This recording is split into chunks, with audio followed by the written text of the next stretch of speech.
Ohio needs an attorney general that's willing to fight for them. I'm Jeff Cross. Some new competition in the race for Ohio Attorney General, what he says he would do day one if he gets elected. Former White House Chief of Staff Mark Meadows found in contempt of Congress over that January 6th Capitol attack. An Ohio lawmaker who was at the Capitol that day weighs in on this past week's decision and what should happen next. And a backlog of COVID-19 cases in our state, what Ohio is doing to make sure the data is as accurate as possible. Thank you so much for joining us for Face the State this morning. I'm Tracy Townsend. We start with a new entry in the race for Ohio Attorney General. State Rep Jeffrey Crossman, a Democrat from the Cleveland area. Crossman's campaign touts his working class background and an upbringing. This in an ad that was released this week. He served in the Ohio House since 2019, representing the 15th District, which includes Parma, Brooklyn Heights, Cuyahoga Heights, and parts of Cleveland. Crossman is a practicing attorney. We talked with him on the morning that he made his announcement of his campaign. Ohio needs an attorney general that's willing to fight for them and stand up and hold folks accountable and continue to advocate for things like transparency and fairness to Ohioans. It's a continuation of the work I've been doing in the State House. Crossman told us what he would do first if elected, specifically in response to House Bill 6 and the nuclear bribery scandal. As the Attorney General, I would immediately open an investigation to find out exactly what happened. We've been trying to, as a state legislator, advocate for transparency, ask for records from the governor, from the lieutenant governor, from the PCO to find out the scope and breadth of this scandal. But we have been stonewalled from minute one. From the Attorney General position, you can actually subpoena those records and get to the bottom of it. Election for Attorney General is next November. There's a primary scheduled for May. 10 TV's Lindsay Mills talked with the current Attorney General, Dave Yost, before Crossman's announcement. Yost talked about what he planned to focus on in 2022.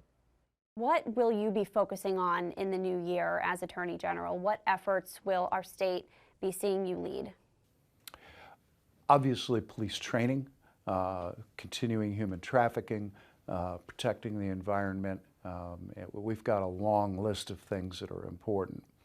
But maybe the most important, the overarching rule, whether you're talking about law enforcement or the environment or other safety issues, consumer transactions, the marketplace fairness and competitiveness, the rule of law. The same rules for everybody. Poor, rich, powerful, doesn't matter. Same rules for everybody. I hope that when I finally leave office, people going to look back and say whether they agreed or disagreed with a specific action, they say Dave Yost kept the same rules for everybody. Face the State is catching up with several key players in the state, asking them about big topics from 2021 and looking ahead to 2022. Next week, hear from the director of the Ohio Department of Health, Dr. Bruce Vanderhoff, as well as Lieutenant Governor John Husted. Then the first week of 2022, we are talking one-on-one with Governor Mike DeWine. This week, I caught up with Congresswoman Joyce Beatty to talk about what's happening in Washington, D.C., and that includes the new developments in the investigation into the January 6th attack on the U.S. Capitol, plus the recent signing of the infrastructure bill and how it will impact our state. They think of, how am I affected by improving the roads and the bridges? Well, you ever ran over a pothole and wanted to call the city because you were so upset to what happened to your tire or your car? It will give us those kinds of dollars that come from the federal level back to the states. And I can tell you that Franklin County and our surrounding counties will do okay because of the infrastructure bill. We saw that Mark Meadows has really been in the spotlight. What would you like to see in terms of the Department of Justice and how it handles what happens next with him? We want just that, fairness and justice. I don't think you get to be chief of staff to the President of the United States and decide when or when you're not going to be truthful. When we look at what happened on January the 6th, I was there. So I applaud this January 6th Select Committee and Congressman Benny Thompson, who is heading it up, and all the stellar Democrat and Republican members. Liz Cheney has done an amazing job of showing the country that we can be about justice and we can be about fairness. But when you look at Meadows, who's writing a book, who delivered over 600 different articles about what happened, and now he wants to pull back because he's afraid that he could put himself in contempt. I applaud the committee. I applaud the Congress that we were able to do what the American people elected us to do. And that's not to be afraid, whether it is someone who has served in Congress, served for the President of the United States. He made his bed hard, and now he has to lie in it.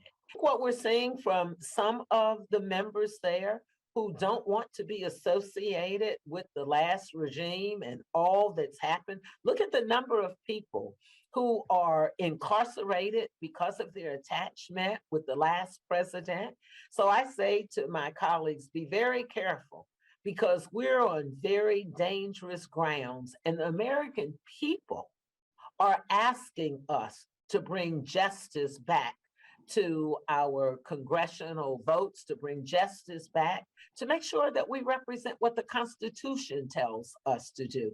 And that's what that select committee is doing. But when you think about the number of lives that were lost on January the 6th, when you think of the fact that you had people tearing down our democracy, scaling the walls of the United States Congress as domestic terrorists, white supremacy at its best, overtaking the Capitol, we cannot allow this to go unnoticed. We cannot let this go without bringing justice to all of those members, leadership, and even the past president for their involvement in knowing about this.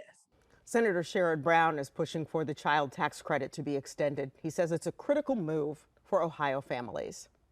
The 15th of every month since July 15th, August, September, October, November, December, families have gotten direct deposit in their bank accounts. 90% of families with children, direct deposit or in their mailbox, at least $250.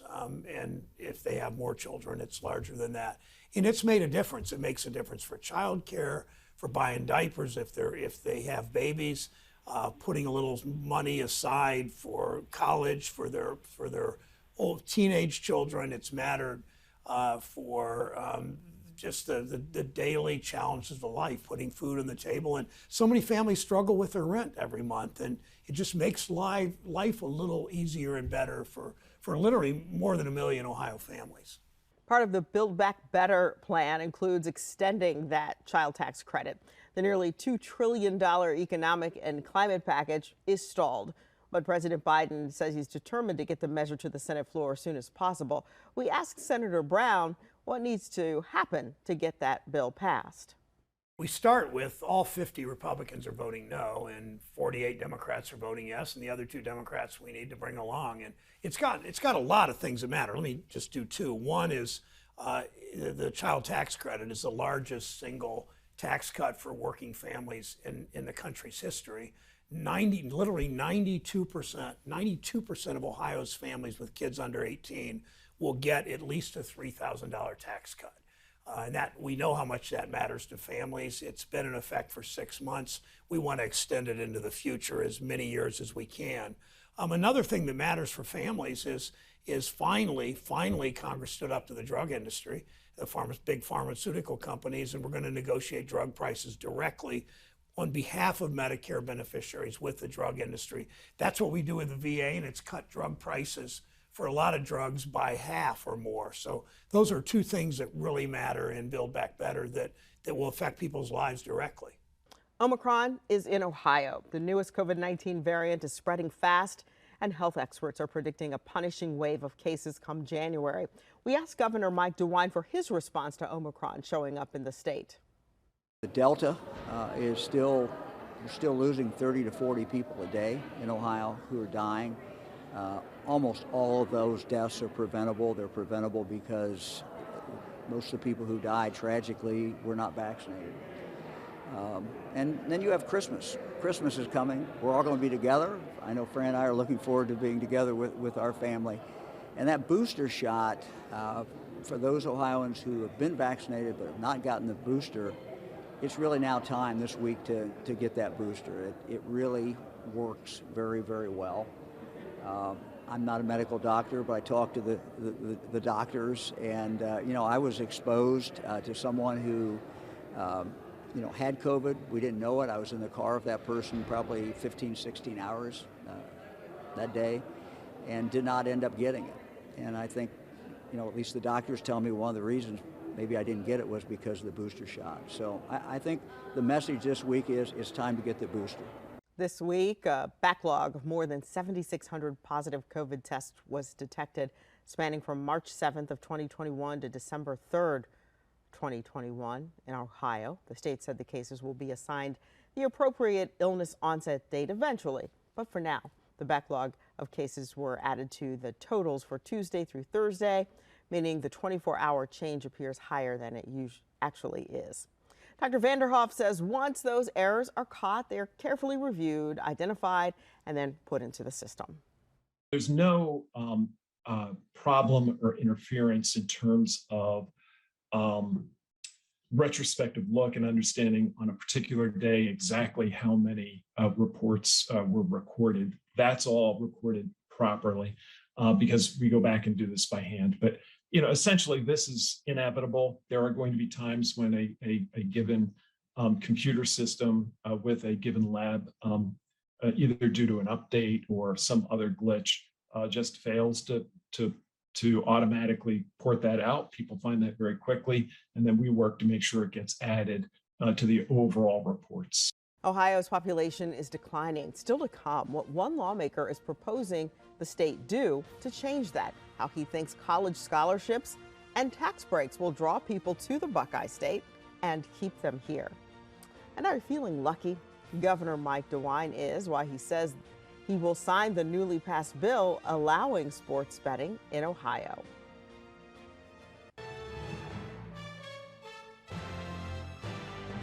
In the State House today, a plan supporters say will save millions of dollars was rolled out. Lieutenant Governor John Husted and others introduced Innovate the Code legislation. Proponents say the legislation is aimed at reducing Ohio state government regulations. Under the concept, Ohioans would receive state tax documents electronically. Husted and others say it's not only financial improvements, but labor improvements as well. Regulations must reflect the way that we live in today's world. Outdated laws and regulations are costly and slow down business and people, installing innovation and job creation. The reforms we are making in this legislation remove outdated communication requirements and unnecessary barriers from the revised code. These reforms move the needle on our goal of improving customer service across all of state government, while also over the next 10 years, saving an estimated $44 million. I believe it will be more, but we can conservatively say it will be $44 million in taxpayer dollars and saving the state approximately 58,000 hours of labor through these efficiency improvements. There is a push to add to Ohio's population. We're just sadly having a huge population dip over the next several years. And so where do we find more people? It's just that simple. Where do we find more people? Outside of creating another baby booming generation, how are we going to fill the void in every industry? We know nursing is hot right now. We know law enforcement is a major industry that's looking for people. Engineering, all those segments will fluctuate over several years. And some industries will be hot one year and others not. But we know that overall, we have to do what we can to attract and retain people to fill a void that's coming and a decline of population.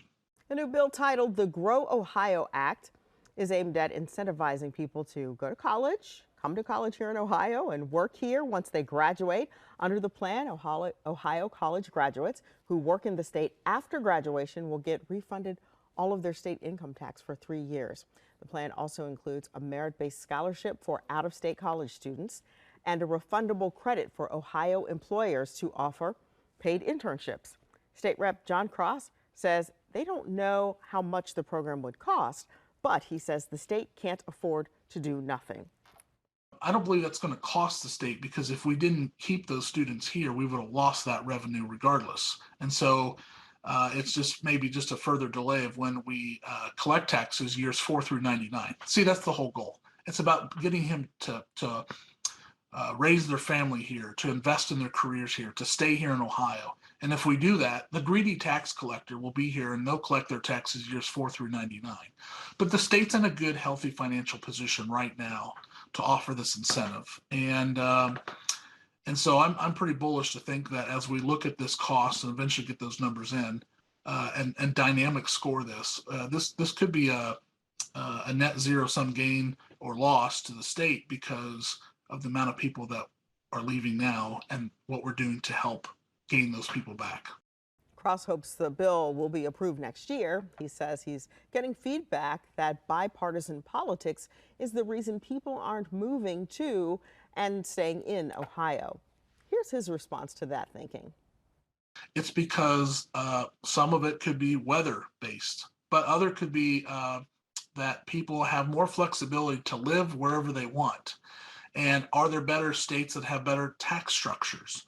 You know, we talk about income tax and the 3-year break we're offering students. It would be great to have no state income tax in the state of Ohio, to become the 12th state in the country that doesn't have state income tax, to offer the incentive to everybody.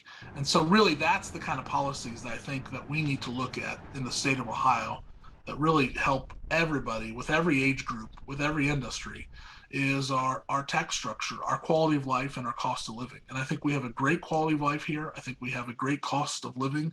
And I think we can work on continuing to make sure that we offer taxpayers here in Ohio a place where we ask for little and they gain a lot. And I think this policy complements what we're trying to do overall for everybody in the state. As we push to get more families to come to Ohio, we need to make sure kids get the best education, starting at an early age. That's the goal of a new committee named Ohio's Publicly Funded Child Care and Step Up to Quality program. It will focus on early learning initiatives and also look into whether publicly funded child care is a long-term option in Ohio. Representative Mary Lightbody serves on that committee. She talked with us about the importance of this. I'm really looking forward to the work that our committee is going to do in terms of pulling together multiple voices from around the state, people who are involved in the program as providers, from parents, from those of us who are in the legislature, so that we can look hard at this issue and come forth with a very strong, forward-looking resolution to provide the legislation we need to address the issues, to increase the number of child care programs that are available that are going to provide the learning experiences for the children and keep the expenses down for working families. It's a workforce issue as much as anything. But the other piece of this is if we can invest early in our children, given how much of their brain development happens in the first 3 years of life, the more engaged they are, the more they're learning in those early years, the better prepared they're going to be for kindergarten. And our return on investment is going to pay out in the long run. Lightbody says the committee will meet once a month for the next 12 months and then present their findings. Sports betting is closer to becoming a reality in Ohio. Lawmakers passed a bill last week to create 25 online sports betting licenses that would include the state's 11 casinos and racinos. Governor DeWine says he expects to sign the bill this week. The reality is that we have sports betting in Ohio today. The only question is, are we going to regulate it? And how are we going to regulate it? It's the reality of where we are today. Other states have it. The way that most people are going to be betting is actually on their app, which is the way that people are betting now, many times offshore. So it's here. There are concerns that the Ohio Casino Control Commission is running the program, not the Ohio Lottery. A lawsuit over that could prevent the state from launching sports gambling in January of 2023. We will monitor this and keep you posted on the developments. Legislation aimed at getting rid of concealed carry permits passed the state Senate. What it means and what part of the bill the police union is taking issue with when we come back.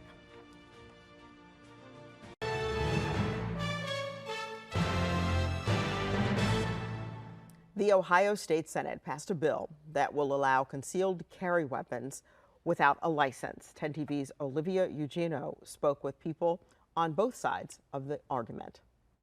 On Wednesday, Senate Bill 215 passed in the Senate. The vote 23-18, and groups are divided. Buckeye Firearms Association absolutely supports. We believe that there are some things in here that jeopardize officer safety. The bill makes concealed carry permits optional for those over the age of 21, which includes the training and background checks. It also changes the way those carrying interact with police. Constitutional carry or permitless carry will fix this problem and allow people to exercise their constitutional rights. But the Fraternal Order of Police is concerned. The Attorney General's office says in 2020, 2,047 licenses were suspended. 1,777 were denied. If passed, the FOP says those people would be able to carry. Because they're not going to go through a background check or a recheck of their criminal history. Currently, anyone carrying must alert officers when stopped. This bill would only require carriers to notify officers when asked. We believe that just a simple notification, a couple of words with your hands on the steering wheel or in plain sight is not burdensome to anybody who is out there carrying a firearm. We believe that this is a good idea because it puts everyone at ease, makes everything easier, and it's a lot more clear than the current law. Now that the bill has passed the Senate, the next step is to head to the House. Olivia Eugenio, 10 TV News. The House passed a similar bill last month. The House also passed a bill that would set a minimum of 20 hours of training necessary for school employees to conceal carry. The Senate also approved the House amendments to Senate Bill 157, or the Born Alive bill. The bill would require physicians to provide life-saving care to babies who survive failed abortions. It could force the closure of 2 women's clinics in Dayton and Cincinnati. Abortion rights activists say that very few botched abortions occur, resulting in fetuses being born alive, since Ohio prohibits abortion at 20 weeks of gestation. The bill now heads to Governor DeWine's desk. We're here, the last bill before our Christmas break. We can end on a high note, but that is not what this bill... All right, thank you. The Senate also passed a bill to expand medical marijuana conditions. The bill would add migraines, autism, opioid use disorder, and any condition that could, quote, reasonably be expected to be relieved from the drug. SB 261 would also change other aspects, including how medical marijuana is regulated and adding more dispensaries. Thank you so much for joining us here today. Remember, if it affects you and your family and Ohio, we're here to make sure those accountable face the state.